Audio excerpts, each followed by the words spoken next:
Welcome and hello. This is a video tutorial in HEC RAS, and in this lesson I'm going to be talking about quasi-unsteady flow boundary conditions.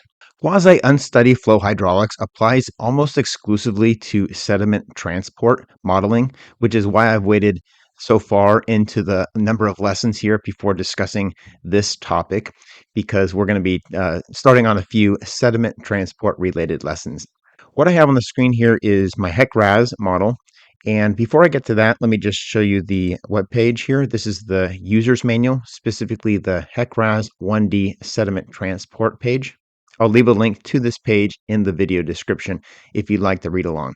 But what I'm going to be covering in this page here, if you expand the window wide enough, is the boundary conditions, which includes upstream, downstream, adding tributary flow, and internal boundaries. So let's go ahead and get started with that.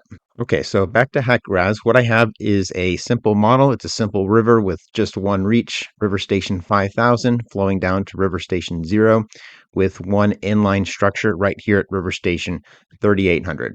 To begin editing the quasi-unsteady flow boundary conditions, we'll click on the Edit menu, and then Quasi-Unsteady Flow with the sediment here in parentheses, because oftentimes this particular flow model is meant for sediment transport. Okay, so go ahead and click that, and up will pop a dialog box, and this is the dialog box we'll be talking about for the remainder of this lesson. Okay, you can also access this dialog box by clicking on the button up here. It's a couple blue straight lines with one blue curved line. The label is View/Edit Quasi-Unsteady Flow Data. And then here is our dialog box to define those boundary conditions once again. The quasi-unsteady approach approximates flow hydrographs by a series of steady flow profiles associated with corresponding durations. So this is what is meant by quasi-unsteady. It's basically a number of individual steady state flow rates, but at different flow rates and different durations. So what I mean by that will be like a histogram representing a curve, like a linear approximation of a curve, for instance. There are some advantages and disadvantages. For instance, some advantages are that it's easier to model. The math is easier, which means that the model will typically run faster than a true unsteady state model. However, it's less exact and less precise than a true unsteady state model.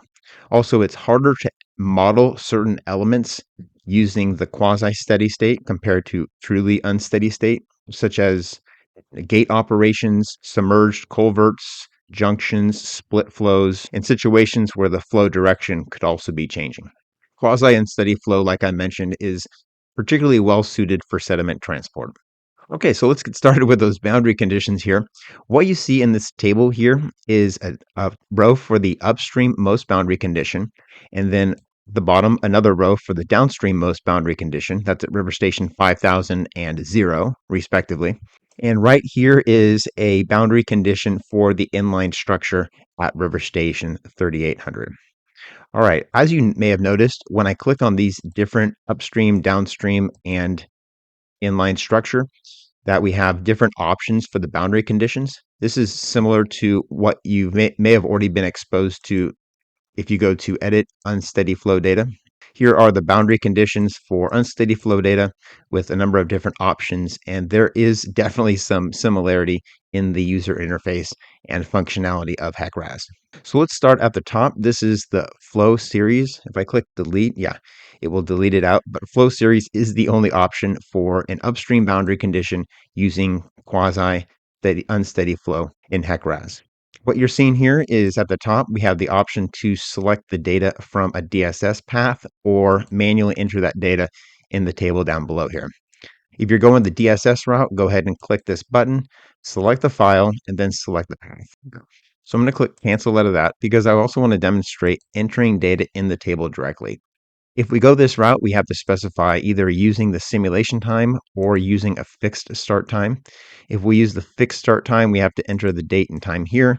If we use the simulation time, these fields are grayed out and they read directly from the run editor, which is in run quasi-steady state analysis, and that's this starting date and time right here.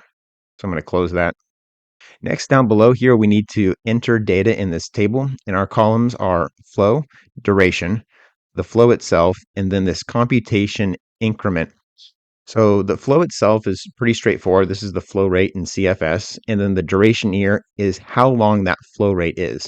So what you're seeing in the far left is the simulation time and elapsed time.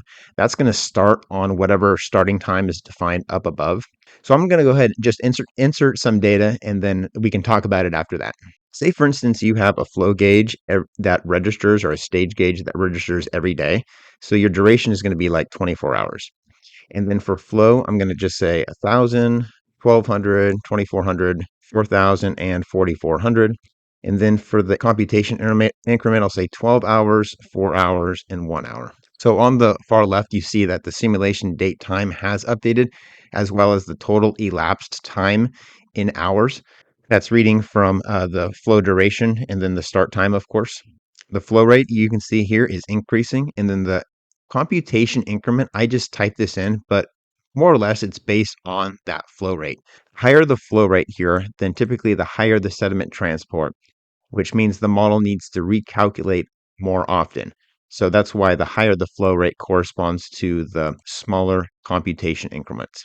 So for lower flows like 1,000 or 1,200, I'm using a 12-hour computation increment, but at higher flows like at 4,000 and above, I'm using a 1-hour computation increment. We can also click the plot button down here. Okay, so this shows that those flow rates. Now I'm using a constant 24 hours every time, but that's not necessary. I could also change this duration up to something different. So if I change, say, the last two from 24 hours to 12 hours, and then I click that plot button, it updated. So now we have 24 hours, 24 hours, 24 hours, and then 12 hours, 12 hours. I'm going to go ahead and change those back though.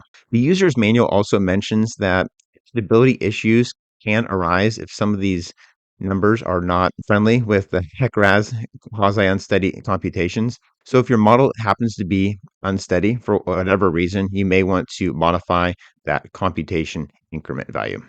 All right, a few other tools available in this interface are shown here. There's these buttons across the way, which is number of ordnance. That is the number of rows in this table. And by default, it starts me off with 100. But if you need more rows or fewer rows, you can go ahead and change this number, click OK, and so on. The user's manual mentions that the maximum number of rows is 40,000.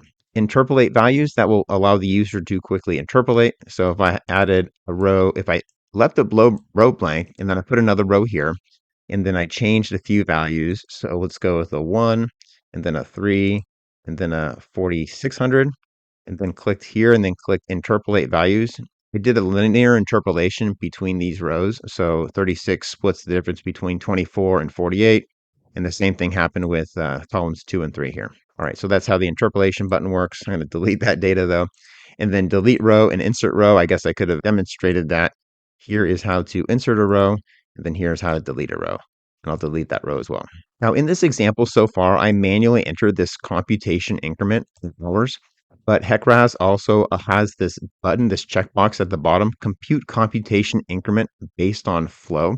So if I click on that, it's asking me, am I sure? I say yes. What it did is it disabled or grayed out the values in this column here, and it just left it with the values that were already there. But what it's going to allow me to do is specify the low flow, high flow range, and then what that computation interval should be. If I start with a low flow of 0, which is probably a good place to start, and the high flow for this first range as being 1,500, then whatever number I type in here for computation interval will be updating these first two rows, because the flow rate of 1,000 and 1,200 fall within the range of 0 and 1,500. So instead of 12, maybe I type the number 8, and boom, automatically 8 got updated right here. I'll do the same thing just to complete the range of flows. So I'll say 1,500 to 3,000. Notice I don't have to type in the minimum range after the first row, the minimum value, because it just copies over. So there's no gaps or overlaps in that flow range. Okay, here I'll go ahead and change this to a 3. So the 4 changed to a 3. And then I'll just say 3,000 to 5,000 is 0.5. So these computation increments have updated. It's a very nifty tool. It's very helpful, especially if you have hundreds and thousands of records in this table. If the flow rate that I enter in this table is not in the range, then HEC RAS will return either the minimum or the maximum value based on if the flow is below the minimum or above the maximum. But that didn't happen with us here. Okay, just go ahead and make a range so that doesn't happen. All right, I'm going to uncheck this checkbox and then I can now edit these values once again if I want. All right, well, that was it for the flow series, which is our only option for the upstream boundary condition. The downstream boundary condition gives us three options here. And this is probably going to be a little quicker because there's a lot of overlap with what I already discussed for the upstream boundary condition.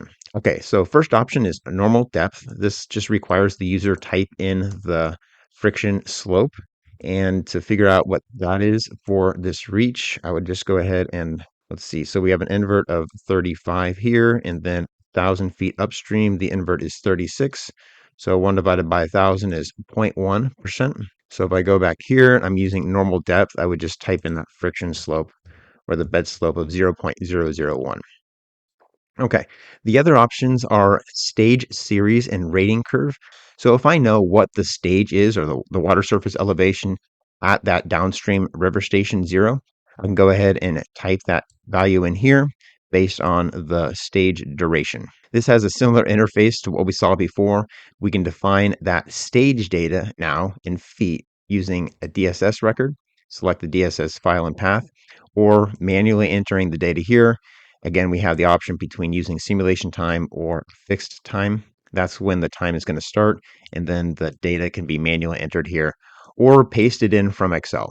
I went ahead and entered some data for this is the stage duration and the stage. And as you notice, this time I'm not using a constant 12 hours every time step. It changes, and then so does the stage that's increasing.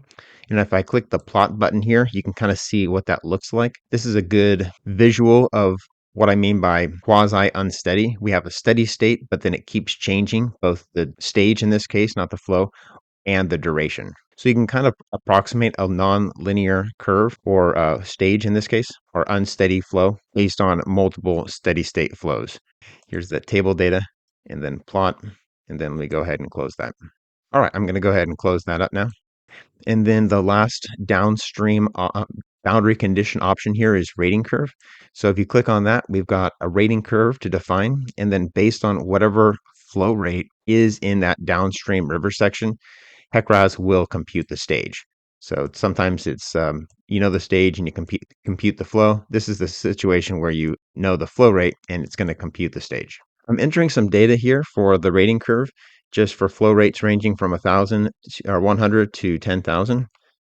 And then if you click the plot button here, you can go ahead and see that rating curve. So the more data points, the more it'll look like a curve. Right. All right. Well, that is it for the downstream boundary condition options. Before I cover the inline structure, I'm going to go ahead and click Add BC Location. So maybe we want to add a boundary condition at River Station 2000. That's right here. I'm going to open that up again. Click on Add Boundary Condition Location. Then I'll click on 2000, and then I got to double click. Okay, yeah, or click the arrow button over. Click OK. And now I have a new row here in the table. It happens to be at the bottom. And I have the choice to add a lateral flow series, uniform lateral flow, or internal stage boundary condition. The internal stage boundary condition is just like we saw for the downstream boundary condition. If you know the stage data, you can go ahead and enter it that way, except it's going to be at an internal cross section, not necessarily at the bottom of the reach. Okay, and then lateral flow series and uniform lateral flow are pretty much the same thing. I think the only difference here is lateral flow would be at a single point location, such as a tributary that's unmodeled and ungauged. It's just entering this river system from another river. And then lateral uniform flow is really if you have uniform flow, kind of like overland flow, that ranges between two different cross sections. And it doesn't have to be adjacent cross sections either. It could be from 2000 down to 0. So let's go ahead and open up that dialog box. Lateral flow series. As before, I have the option to insert DSS data or manually enter data. And what I'm entering here is the lateral flow. So this is the flow that's entering my river reach at River Station 2000. And as before, we have the same tools like the buttons here, and we have to specify the flow duration and the computation increment. Okay, so that's that. I'll click OK. And then if I click uniform lateral flow, the only difference you're going to see here is at the very top, it asks how it should be distributed. And it's going to be between river station 2000, and I have to select any downstream river station from there. It can be between 2000 and 1000 or 2000 and 0, at least according to my river stations available in my model. The user's manual does have a page here on the adding tributary flow as lateral flow series. So this diagram here shows how the quasi-unsteady flow adds lateral flow the same way unsteady flow does. So what it's doing here is it's basically saying river state as the river flows down, the specified cross section, which is 500 in this case, that additional flow begins at river station 500 and then increases downstream. However, in steady state flow, it basically completes the lateral inflow at the specified cross section, which again is 500 here, but it starts at some upstream location, 750 it looks like. Okay, so I'm going to close that up. And now for our inline structure, this is at river station 3800. We can also, I believe, delete rows. Yeah, you can delete rows if you select the row, click delete. It won't let you delete the upstream most or downstream most cross section or boundary condition, but you can add a location back. And if I don't see 3800 here for my inline structure, that's because I need to specify the node type, and that is an inline structure. Okay, so it added 3800. That's here. Click the arrow and click OK.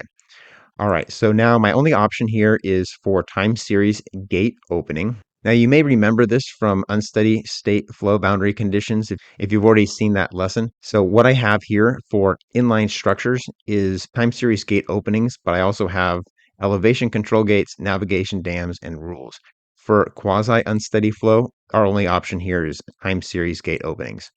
And from this dialog box, you can specify what is the gate opening at that inline structure. And let me bring the inline structure up here. It's River Station 3800. I've got 3 gates, but they're all in the same gate group. And then that is the data I'm going to be putting in here for the height of the gate with regard to the duration and the start time. The user's manual mentions a warning at this point. It says that quasi-unsteady flow does not route through reservoirs or gates. Quasi-unsteady gate operations are not recommended for most applications in that the user should use some reservoir modeling software or model this in HEC RAS using unsteady flow, not quasi-unsteady flow. The unsteady sediment transport in HEC RAS should make quasi-unsteady gate operations mostly obsolete. And for that reason, that's why we only have one option here, which is the time series gate opening, as opposed to unsteady flow having 4 separate options for inline structures. All right, well, that is it for this lesson. What we talked about were the quasi-unsteady boundary conditions in HEC RAS.